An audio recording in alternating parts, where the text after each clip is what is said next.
Welcome to the Ultra World Podcast, the soccer fan's voice from the stands, with your hosts Marc, Ernay, and Sean Cassels, coming to you from Radio Waves Studios in New York City. Now, let's kick off the show. Well, hi again, everybody, and we welcome you back to the Ultra World Podcast, the soccer fan's voice from the stands. I'm Marc Ernay, my co-host Sean Cassels. Lovely to see you, sir. How are things? Lovely to see you, too. Welcome back, everybody. Thanks for tuning in. So, we are going to spin the wheel because we weren't really sure what to talk about today, and the wheel comes up on the Toffees. How cool is that? Everton it is. We're talking about Everton today. And we had a really wonderful time during the Summer League series. A lot of Everton fans came over from the Liverpool area and enjoyed the sights of New York City and enjoyed, unfortunately, it wasn't some winning games for them, but they still got to see MetLife Stadium and Chicago's stadium there and watch some of the games. And it's been very cool to talk to people who follow a whole host of different teams, not just the EPL. We've gotten into the Bundesliga, La Liga, Serie A, Champions League. We talked to some of the Brazilian fans from Fluminense and some other squads when they came over for the Club World Cup. It's been a very interesting cross-section, hasn't it? It is. As we know, there are soccer fans from everywhere. It's an international sport. It is the beautiful game. And I love that while we don't really talk about it much here in America, or a lot of it, pretty much all the other countries, this is their sport. By the way, I got a kick out of, and I was thinking about wearing my Chad Pennington jersey just for fun and then making a joke about how, wrong football. I walk in wearing the Erling Haaland Oasis Man City kit, and you walk in with an LA Rams shirt. Listen, I'm true to my team here, and the Rams are playing tonight because, not to date our thing, but I'm true to my fandom, but at the same time, I've got to start picking out my jerseys. So that's on my to-do list is what are Sean's jerseys that are going to be in there. But I came in, I needed an agnostic soccer sports thing, and I just went straight football.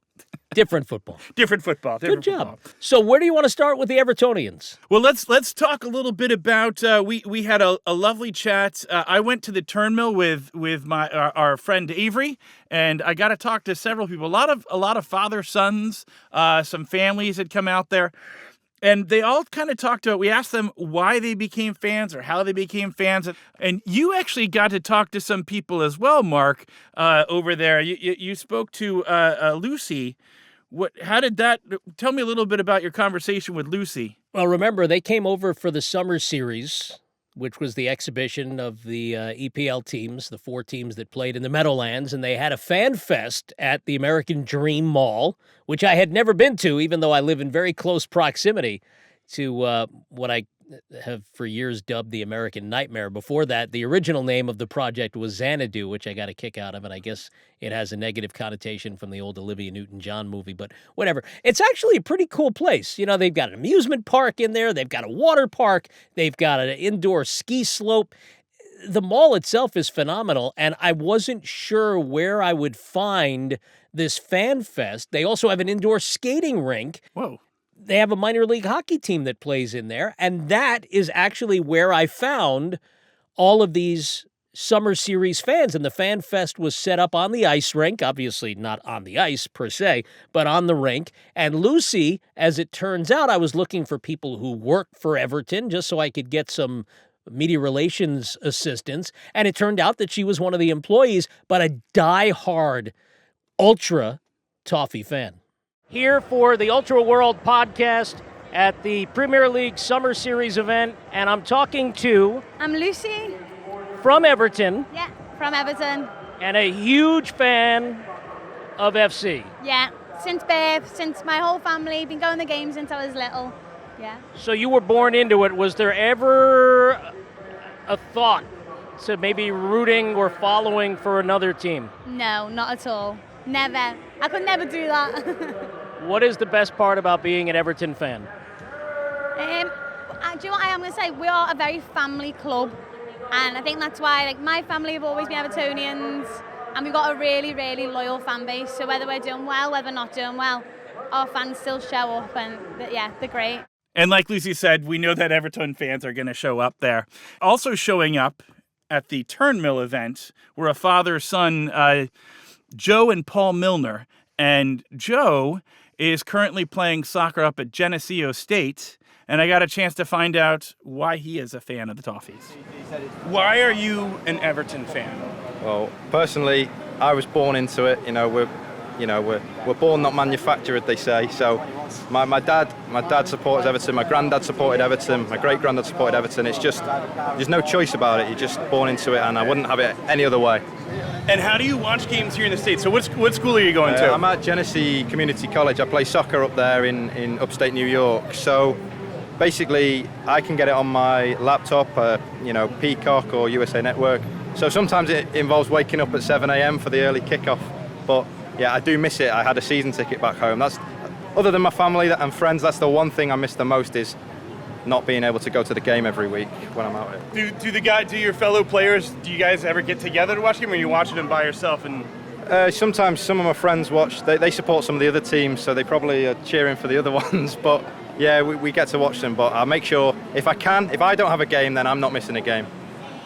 So do you go to every game? Yeah, well, all the home games, yeah. I used to go to all the away games when I was younger, but that's too much now. So, yeah, I got a season ticket, had it for about 40 years, a season ticket now.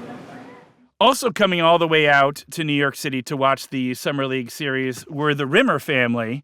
They not only were excited to visit New York City, but to see the Toffees play. And Rob gave us a little insight as to how his family stuck him with his Everton fandom.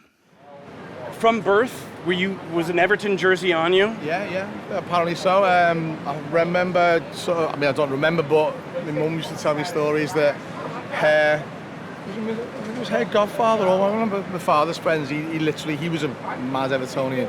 And because my dad was anyway, my dad went to the game with his dad, so there was never going to be any doubt. But he literally effectively kidnapped me, put a shirt on me, so that's it, he's not going to be anything else. And so yeah, it's when I think back how long ago it was when they were successful, it does feel like a slog, and you will think, why did I do this? But the good times outweigh the bad. When it's good, it's really good. And as I say, you'll meet so many down-to-earth people that will just take you in as if they've known you for forever. But that's just you. General of Liverpool people, really, of Scousers, they'll take you in like one of their own. And he makes a very good point. Sometimes you're born into it. It's interesting that American fans, who are often born into families who root for specific teams, some of the wise guy kids, myself chief among them, will tend to root for the enemy side. I don't know how you feel about that. My parents weren't big sports fans, so I didn't have that. But it's a common theme. We talked about in the last episode, we briefly heard from the Rimmer family, and they had talked about how Mama Rimmer and Papa Rimmer are Manchester United and Everton fans, and that they were able to make it work. But talking with all the Toffee fans, we learned that they are all really excited about their new coach, David Moyes, who came in the middle of last year, back half of the 2024-25 season, and all are feeling really positive about it. But also they have a new stadium, and Goodison Park was an iconic stadium that actually the final game was Liverpool versus Everton, and it was a grand game that we have a few people here that can kind of talk about the send-off to Goodison Park. It was breathtaking, because when I went to my first game, we conceded first, and I thought it was like the end of everything. And then after when we scored, I felt like blessed. Alive. Yeah, alive. Yeah, I felt like I was coming back. So that's what Everton do the best, right? They fight back. They always fight back. Just when you think you knock them over, they fight back. We love them for that. Liam, by the way, Sean, also talked to me about, I had to ask the question, why should anybody be an Everton fan? All right, so for the uninitiated, why would anybody want to be an Everton FC fan?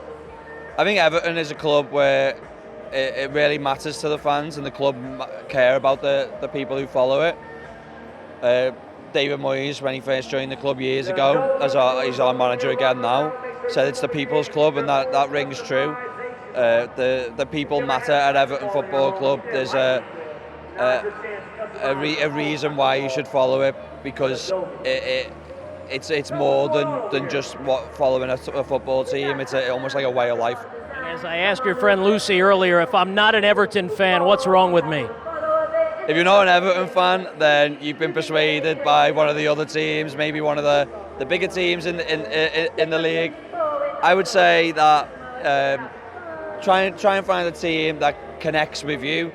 Obviously, there's lots of like London clubs and there's the Manchester clubs, but I think in terms of a club that you can have a real experience with and try and connect deeper, I think Everton is the one. Okay, so last question. The Premier League season kicks off in about a month. Where does Everton finish on the table? I think Everton's aim should be the top half of the table. Obviously, when David Moyes came back in last season, after Sean Dyche was sacked, that Moyes got a good amount of wins out of the teams. We need to build on that. It's almost like a new era for the club, where we're going into the Bramley Moore Stadium, which is a big change. I think all of this coming together, and David Moyes, who understands the club at the helm, means that we should be trying to push for 10th, 9th. If we could get a Europa Conference League space, I'd be very happy with that. Liam, who answered the question, but you talked to a few people who had a similar take. We did. I chatted with Robbie and Saul, and Robbie gave me a little insight as to the ups and downs, but why people should still become Everton fans. What is your favorite football team? It's absolutely Everton. Everton? Yeah. Saul? Everton. Obviously. Everton. And why are you a fan of Everton? It's a long story, but the short version is I was a Manchester United fan when I was younger. That was in the 1980s. They were useless, Manchester United. It's my dad who's a Manchester United fan. And Everton at the time, in the mid-80s, were the best team in Europe. Probably the world. They had the best players, they had the best record for winning games, attracting the best players. So it was very comparable to the big teams you have now, like Real Madrid and Barcelona and Liverpool, and they have that momentum now, but Everton had that in the 80s. So me being a 10-year-old, I said, why would I want to support a team that doesn't win anything? Why can't I support a team that beats everybody? So I decided to change alliances, be an Everton fan. And where I'm from, in Dublin, we have our own county team that wears blue. So I felt a very similar relationship. Everton are royal blue team, Dublin wear the royal blue. So for me, it was like a natural calling. Saul, why are you an Everton fan? I'm an Everton fan because Everton are successful everywhere they go. They don't give up on how they play. They get glory everywhere they go. If they lose, it doesn't matter. They will always fight back. And lastly, you even got a little quick bite in there from Lucy. All right, so for the fans who are listening around the world, tell me why I want to be an Everton fan. Well, in the words of David Moyes, we are the people's club. So we're all about our fans at Everton, and it is, it's a family club. And as Lucy put it, Sean, it's a people's club, it's a family club. And Robbie talked to you about the family atmosphere that Evertonian fans really do foster on a regular basis. What is it that, if you were to label their fans, you were going to give a stereotype of their fans, what would you say the Everton fan is? I would say it's very loyal. I mean, whenever I meet an Everton fan anywhere in the world, and I travel a lot for work, and I occasionally meet an Everton fan, and we share the same pain, but we share the same love. And what I notice about all Everton fans is that first and foremost they're Everton fans, but they're also true football fans. They know as much about every other club that's going on. You know, their players, their comings and goings, how successful they are, their style of football, everything. So they are truly football fans. Yeah. Football being soccer, of course, but they're truly committed to it all. They love every part of it. It's not just limited to just Everton. So that's the first thing I noticed. is that they're truly football fans. They're very loyal to their own team. But you don't really get that. Like the top tier, the top six, we call them the platinum teams because they tend to get away with having huge budgets to spend on players. Well, when we spend money on players, we get docked 9 points, you know. Where's the justice? So Everton for me is a true football club. Even now they're called Everton FC, they're not called Everton PLC. So it's a true family, it's a true football tradition. And for me, what I like about them is they have passion, they never give up. The fans, when they have to back the team, they come out in their hundreds and thousands, and just the passion that they give, the lift they give the squads. Because we've had very average squads in recent years, and we still get it over the line. We still win the games we need to. We still get the results we need against all odds, against everybody who's outside of Everton is just constantly attacking them, pummeling them every chance they get. And they just fight back. They just continually just fight back. So they have this essence. So for me, they're a sleeping giant, because if you give that energy to something positive, wow, it's a different turnaround. It could be a different level.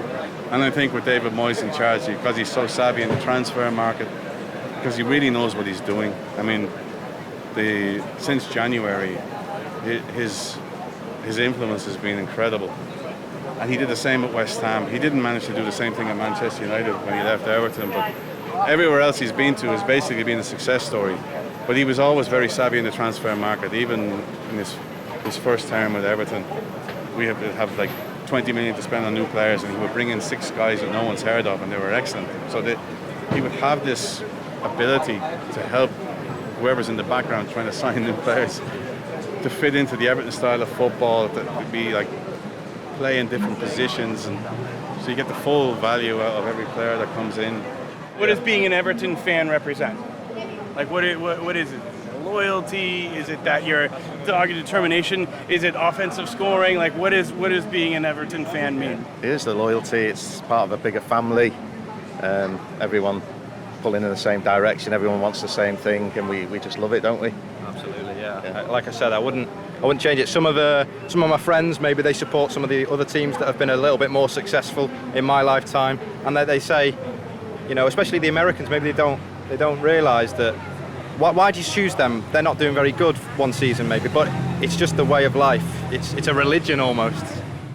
And, you know, Sean, really interesting the words that Joe uses about a way of life, and it's almost a religion, because there are, in soccer terms, there are holy wars that exist. Obviously, the Manchester Derby. We saw recently the Madrid Derby. Red Bull played NYCFC. And it really is. You have to draw the battle lines, and obviously the big one for Everton is Liverpool. You had a chance to talk to Liam a little bit about that, born into hatred, if you will. So you're from Liverpool, and your team is? Everton. I would imagine this causes a little bit of a problem back home. It can do. The banter back home in Liverpool is quite funny. Liverpool and Everton fans do get on as friends, but we're always skitting each other, especially on Derby Day. The build-up is quite funny. I actually used to work a little bit for Liverpool, so I sold my soul to the devil, some would say. But I've had a good experience with Liverpool Football Club, and then as an Everton fan as well, I've been going to the game since I was 8 years old, so a huge fan. Try and relate that rivalry to us here in the States. We've got Yankees-Mets, we've got Yankees-Red Sox, we've got Mets-Braves. How does Liverpool-Everton rank among those kind of rivalries? The rivalry is really high, not fierce, but in terms of us trying to beat each other, then I would say it's very, very competitive, just as big as any other rivalry that you'd find in soccer. In the UK, Liverpool and Everton is a well-esteemed derby match to watch when that game day is on. All eyes are on that fixture, comparable to Manchester United versus Man City, Man United versus Liverpool, Arsenal versus Tottenham. I'd say it's right up there. How long are you a fan of the Toffees? I've been a fan for... I started going to games since I was 8 years old, but I've been a fan all my life. When you're an Everton fan, you're sort of chosen. because our family has been Everton through and through since we started. So what was the reaction when you got a job working for Liverpool? My granddad didn't quite know how to take it. He didn't quite understand that, the football industry is quite big and there's loads of different jobs. He thought that I was betraying Everton. I had to explain to him that it's just a job. But after he'd understood that, he was fine, and he wanted the best for me. And piling on top of what Liam said about this rivalry, Rob, Sarah, and Caden talked about how the color red actually makes them see red.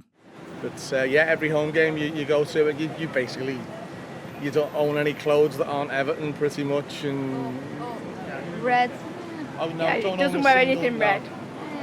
I don't own a single red thing either, so some people will call me bitter, but I'll say it's just better. So that's our slogan, isn't it? Not bitter, just better. So no, I'll pass that on to you. I'm proud to say I passed my bitterness on to you. Unfortunately, me school uniform's red, but now I'm in high school, it will burn. So now I will never wear a single red thing again in my life. Yeah, unfortunately, his junior school, the jumper was red, so that was the only red thing, wasn't it? And now it'll be gone. Yeah, so. And how you and your friends at school, are they all Everton fans? Do you guys have any rivalries? Tell me about that. I've 16 in my year, and there's only about 4 Evertonians, and the rest of them lot. Can't even say their name. Yeah, which is amazing when we beat them, and but it's a nightmare when we lose.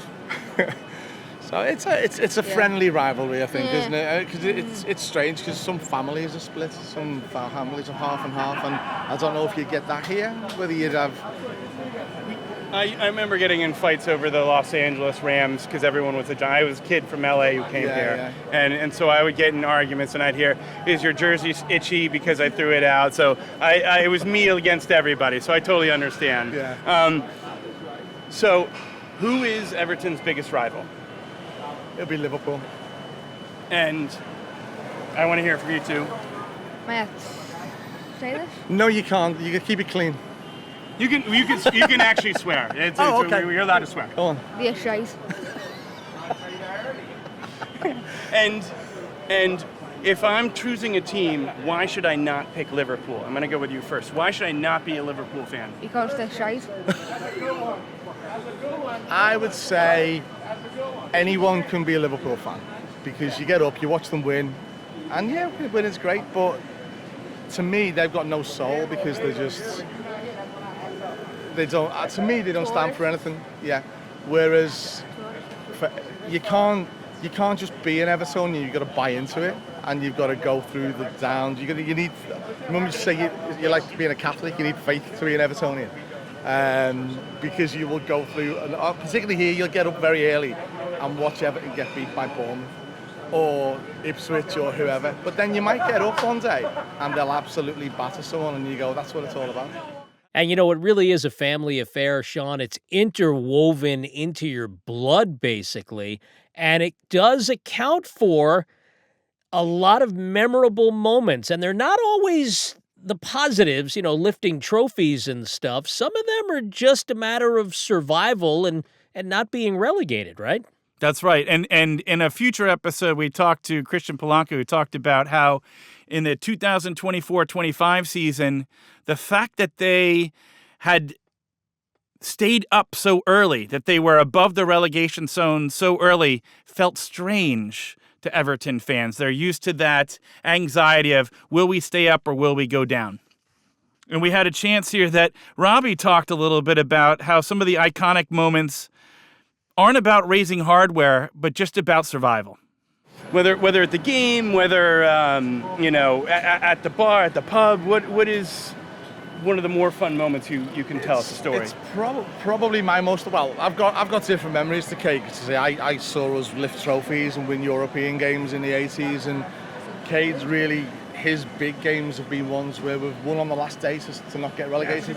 But I think probably seeing him at the Crystal Palace game when 2-0 down at half-time, didn't win the game, they were going to get relegated, got back, won back, got back to 2-2, and then scored the winner with about 84th minute, 32 seconds. Not that he remembers it well at all or anything, but yeah, just seeing how you went absolutely ballistic was probably my favourite moment. It's just sharing it. It's just sort of, it's going to be quite strange going to the new ground because the people I've sat with, I couldn't tell you their names, but I've sat next to them for 15 years.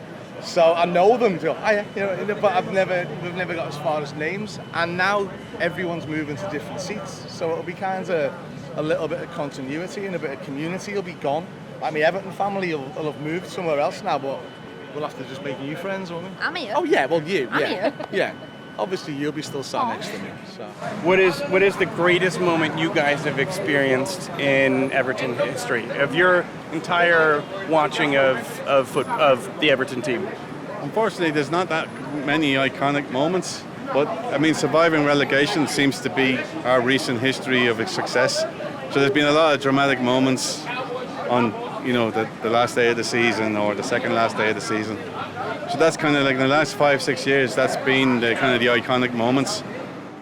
All this talk of relegation and that it feels inevitable or that it's in the stars, we actually got a chance to talk to my favorite astrologist, Scott Tejarian, who did a breakdown for us of what does the chart of Everton, the football club, say? And by that I mean, when was the charter signed? On what date? And we know that it was in Liverpool. So we got a chance to talk to Scott and find out a little breakdown of what is in the stars for Everton.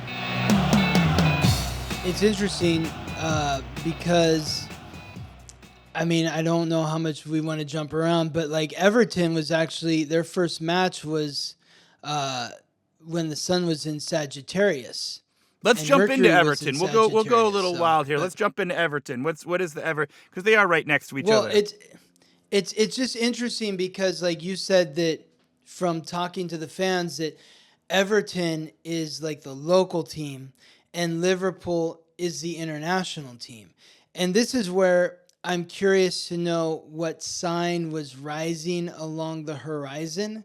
Like, for instance, if Liverpool was founded in the evening on June 3rd, 1892, then Sagittarius would have been the sign that was rising along the horizon.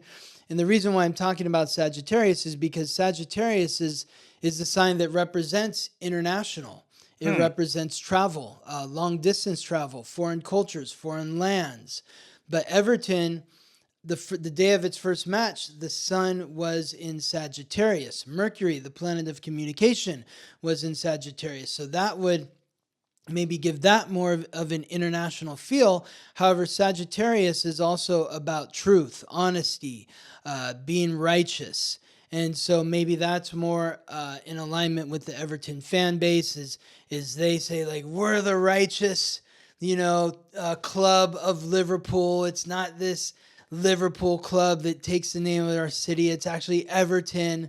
We're the righteous fan base here. So maybe that's part of their that sounds Sagittarius right on. frequency. For the Everton, from the fans we've met, it's loyalty, it's family. They're not the top six of the league, but their fans are with them through thick and thin. They have a burning hatred for Liverpool and the color red, and so. But they are. We're hearing a lot of family, and that they open up to fans, and that there's a sense of community among them, but also a sense of knowing that they're not the best team, and a sense of trauma as well. So what are the two signs of Everton? What would be the sun and the moon sign of Everton?